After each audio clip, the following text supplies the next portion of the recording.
Welcome to Digi.City's first virtual Digi.City Connect. Very excited to be here. My name is Chelsea Collier, and I have the great privilege of being with three esteemed speakers and experts in cities in the future of pretty much everything.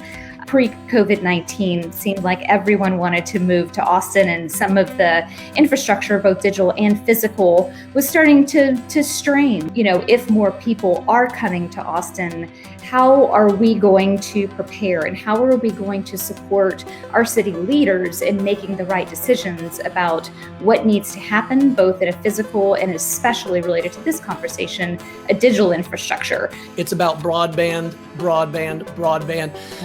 It's about, if we're going to do telemedicine, it's not just in the cities, but it's rural. But even within cities, we have entire deserts where there's no Wi-Fi. City of Austin and many others have been driving public school buses around as mobile hotspots. Now, great, I applaud the innovation, but it makes me embarrassed as a citizen of a community that we have that many people that don't have access to the new economy.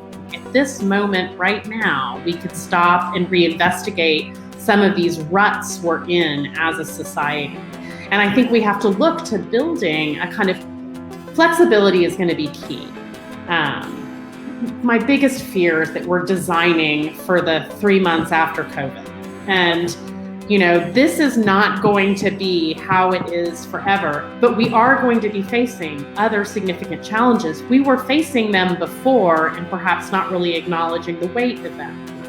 Yeah. There is an opportunity for us to think about the systems that we put in place in order to support different ways of living, different ways of being inclusive, different ways of, thinking about creating jobs. What about the digital divide in which the different generations need to be able to have access to healthcare and technology? We look at the schools and how different schools fare differently during this time. So planning as we know it has changed. Cities as we know it has changed. And part of the challenge is we have to continue to have the conversation and try a lot of things, like Bonnie said earlier on. We have to not be afraid of experimenting and testing out these use cases and driving towards different strategies, because it's not a one-size-fits-all. Empathy is a necessary ingredient for resilience. And resilience is kind of like the one phrase that's come out of all of this that